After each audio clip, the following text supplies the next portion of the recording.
In this video, you are going to see how to change the text box fill color in Microsoft Word document. Let us go to the insert, go to shape, pick a text box and let me drag it over here.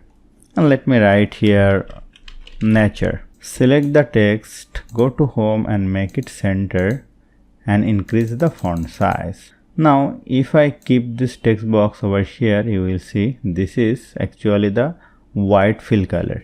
If I want to make it transparent, this is also possible. Go to shape format, go to shape fill and make it no fill and it will be transparent.